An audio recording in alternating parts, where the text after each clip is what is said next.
Bullshit. It's the No Bullshit Marketing Show. I'm Dave Mastovich, CEO and founder of Mass Solutions, the world's only no bullshit marketing consultancy. Today, I want to talk to you about 6 no bullshit marketing strategies for architectural firms. We've had the chance over the course of the lifetime of Mass Solutions to work with many architectural firms. And it's exciting. They're fun clients to work with because of what they do, how they design, and the outcome of what their work does is beautiful buildings that impact cities and streets and communities and people. What strikes me is how similar the architectural firms market each other, and some of it's good and some of it's not so good.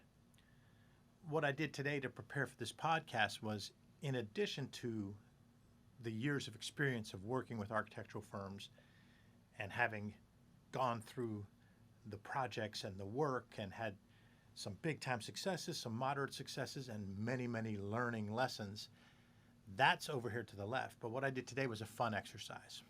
I asked one of our team members to just give me a bunch of architectural firm websites from small, medium to large size, from here in Pittsburgh to our LA office to anywhere else in the country. And then I began to go through those websites so I could combine that with my experience and expertise and instincts. I would now systematically gather some insights of randomly selected architectural firms. And what did I find? What I found was, as I mentioned, amazingly similar in how they tend to approach things. There were 3 or 4 things that jumped out at me that were common threads, that maybe a third did this, another third did that. And the first thing is, there's a lot of messaging that's just too wordy, too long. Opening statement, their big idea, their slogan, 14, 15 words, 2 sentences. So there's a lot of stuff that's not succinct, digging into where they're posting about their employees or their blog posts or their videos. There's a lot of stuff that's just too much, trying to get too much into each instance when they're telling a story. So that's one thing. The second thing was, I found that there was too much confusing language and too many confusing visuals. It wasn't readily apparent as soon as you saw an image, what was that trying to tell me? So I guess they designed this, but what is it? Why is that special? Why is that on the homepage? So there was some confusion with the imagery. There was also some confusion with what story were they trying to tell. I'd go through the whole site and I would see some catchy, pithy phrases that maybe sort of tied to what they were trying to accomplish, but didn't tie together clearly, and also didn't seem to differentiate that particular firm from another one. They also seem to overcomplicate things. You're seeing like splits in the screen, and when you move this way, something happens, and you move that way, and things coming up and going to the left, and this type of image and overlays and just complexity that I didn't think was needed. And then sometimes they just were too cute. Too cute. I can't put my finger on exactly what I mean by that. It's just like they were trying too hard to look eclectic. So when I think of all that stuff, there's some common tenets of successful marketing and storytelling, and they tie to things like keeping it simple and that less is more. So those are things that we talk about a lot. But what I've done here is taken that insights that I systematically gathered by randomly selecting a sample of dozens of architectural firms to look at their stories, look at their videos, look at their websites.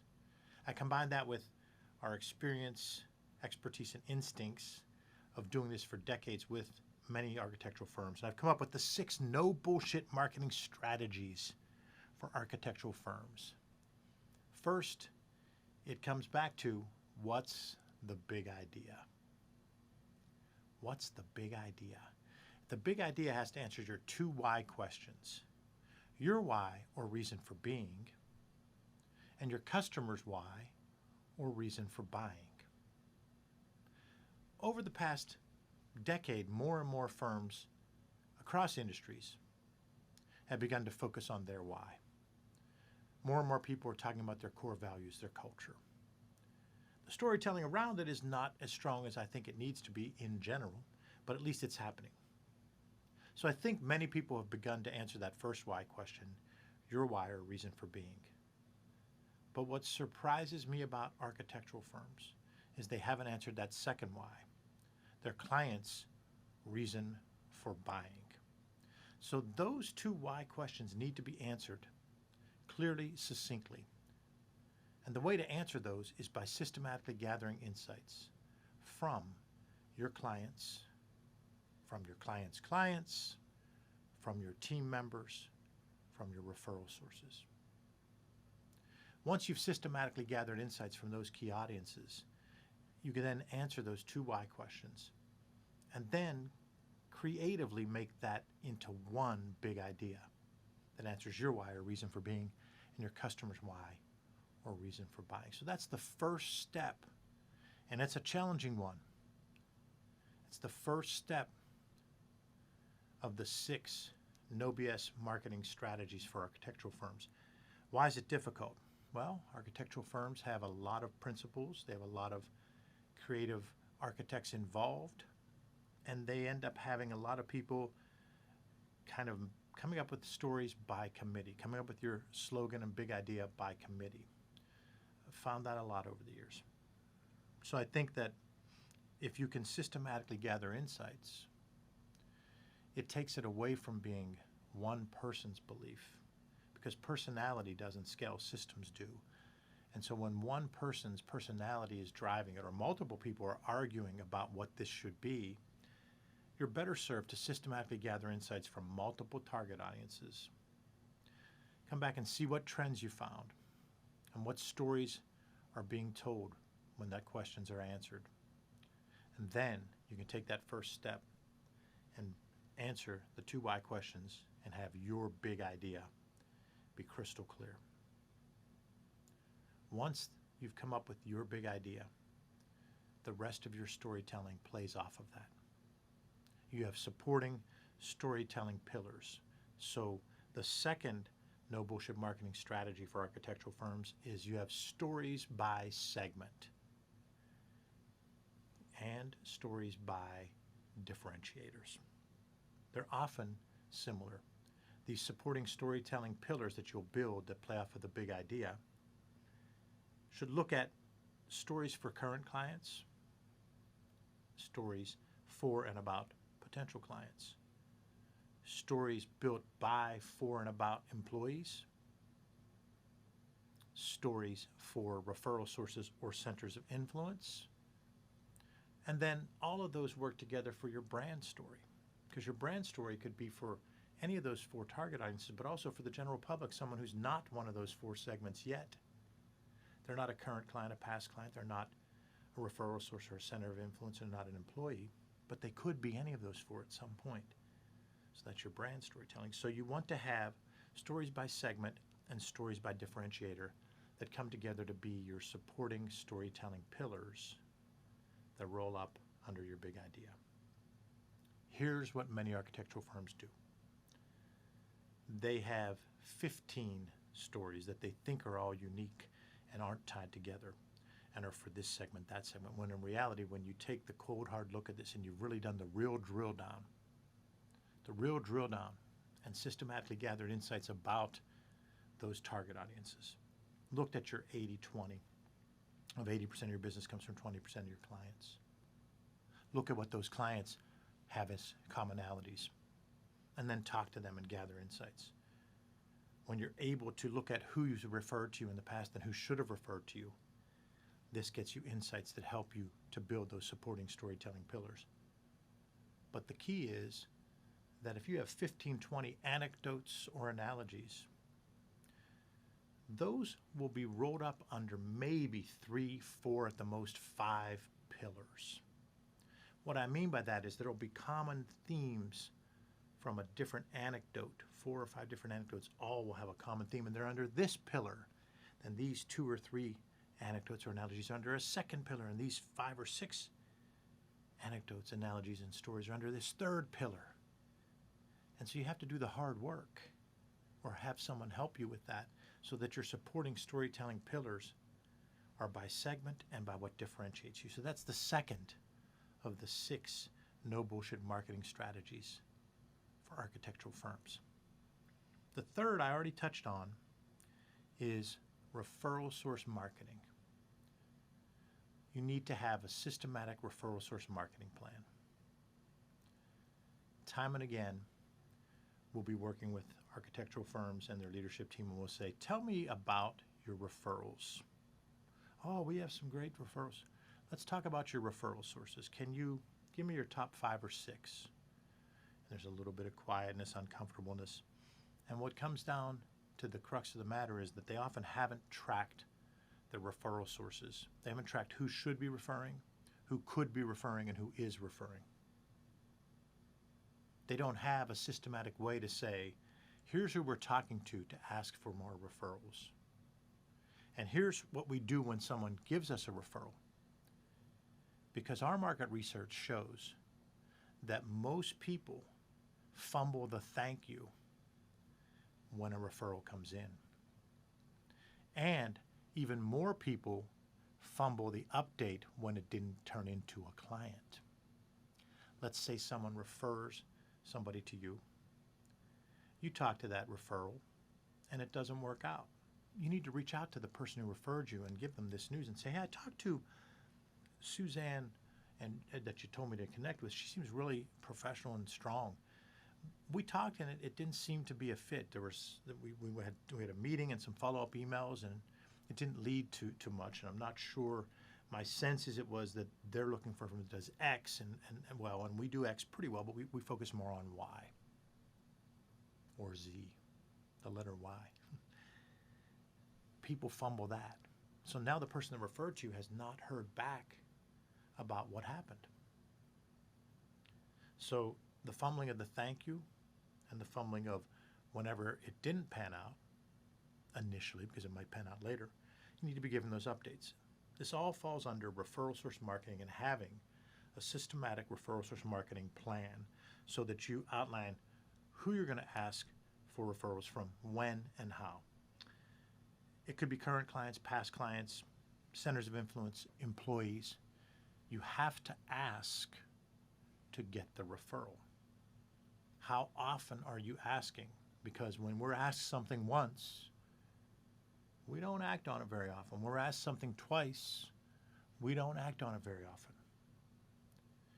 If anybody has kids, or if they've coached a youth sports team, or if they've been involved with a group of people, when you ask them to do something once,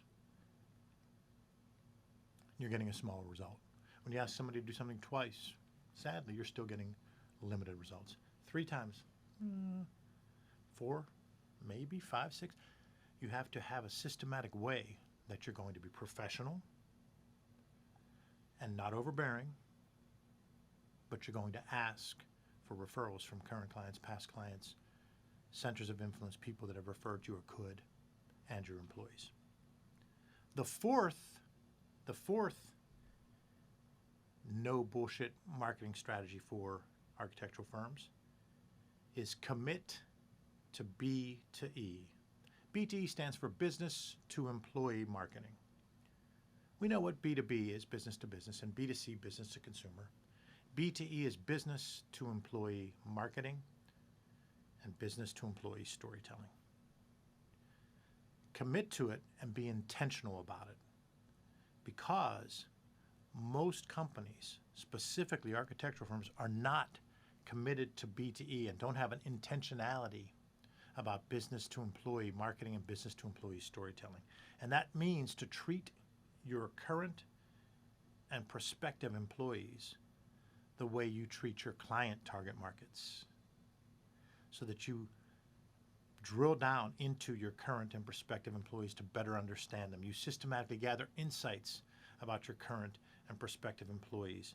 You leverage experience and expertise and instincts to figure out how you're going to develop marketing plans for current and prospective employees, and developing stories that will reach, connect, and engage with current and prospective employees. That's what B2E marketing is all about, is systematically creating a B2E marketing plan and committing to that with intentionality to tell your story again and again to current and prospective employees so that you can move them, so you impact the 3 R's of business to employee marketing, the 3 R's of B2E marketing: recruiting, retention, results. Recruiting is you need to have a plan that helps your human capital, your people division, your HR, that helps them tell the story and target those potential new employees. The second R is retention. By creating stories with, for, and about current employees and telling them those stories, we help with retention. The third R is results. The better we tell stories, the better we communicate, the more aligned we are as employees and team members. So our productivity goes up, the results go up, the results are better. The 3 R's of business to employee marketing and business to employee storytelling. That's number 4 of your 6 no bullshit marketing strategies for architectural firms. The fifth, number 5, is leverage your visual advantage. Here's what I saw when I did this exercise of dozens of websites, and here's what I've learned through my experience and expertise over decades of working with architectural firms. You have a visual advantage, but you're still not leveraging it. You get that, hey, we created this awesome building. Let's take a shot with the lighting just right of that building, or we did this building that's right in the community and there's streets. But the visual advantage isn't being leveraged. It still goes back to those other things that I said. Sometimes the visual imagery is confusing. You're not sure what the major takeaway is. Sometimes it's overcomplicated. Sometimes it's too cute. Rarely is it realistic in a way to move me. It looks canned. It looks too sterile. It doesn't look authentic. So you have to think in terms of what can I do to leverage my visual advantage with my photography and my videos to make it about them. What's going to move those key target audiences? Our current and prospective clients, our current and prospective employees, our referral sources or centers of influence, and the general public. And I think what ends up happening is sometimes the complexity comes in because you want to show this building and how it looks different so that potential client can see, oh, well, I see that. Okay, they can do that for me. I don't know that that's necessarily what's needed. I think that can help as you get farther along, but you're really trying to pull people in to see that you are able to do this unique strength that's based on your big idea. So don't convolute the pictures and the videos. Don't make them something you have to think through. Don't make them too cute or too eclectic. It's about making that picture or video leverage your visual advantage of what ties to your big idea. What do you build? What is your biggest result, and why are you different? Make that imagery tied to that so you can truly leverage your visual advantage. I found that that's left on the table. It's not leveraging your visual advantage that ties to your big idea and your supporting storytelling pillars. Not just a great picture that could be an ad for the city that it's in, could be an ad for a beer commercial. You want to leverage your visual advantage that's specific to your story, specific to your big idea, and specific to your supporting storytelling pillars. And the sixth no bullshit marketing strategy for architectural firms is do real thought leadership of your principals and your key talent architects wise. And I say real thought leadership because if you take the time to be intentional about that and you have a systematic marketing plan around the thought leadership of your team. It's going to be focused on their expertise and their human side. And what I think happens right now is we get too much of one or the other. We either get too much of the expertise and not enough of the human side, or we have someone trying to be artsy and they're talking about that person's dog and that they like this or they like that instead of combining the two. Let's talk about their expertise and slip in what makes them different and what makes them makes them human. So that is the sixth part, the no BS thought leadership, being systematic and intentional about no BS thought leadership, so you make it about them, those key target audiences that I keep emphasizing, that you have to drill down those key target audiences so you understand the trends about them and you can systematically gather insights about that real drilled down target audience, not just, oh, we work in healthcare. Do the real drill down. There you have it. 6 no bullshit marketing strategies for architectural firms. Number 1, what's the big idea? Number 2, stories by segment. Number 3, referral source marketing. Number 4, B2E, the 3 R's, recruiting, retention, results. Number 5, leverage your visual advantage for real. And number 6, no BS thought leadership to promote your key talent, both from an experience and expertise standpoint and the human touch. If you want to learn more about how you can leverage no BS marketing to get more referrals for your architectural firm, go to masssolutions.biz. Thanks for listening to another episode of the No Bullshit Marketing Show, recorded in our studios here in bold, beautiful downtown Pittsburgh, Pennsylvania. Remember, ask yourself, what's the big idea? And build your story around the answer. It's all about bold solutions, no BS.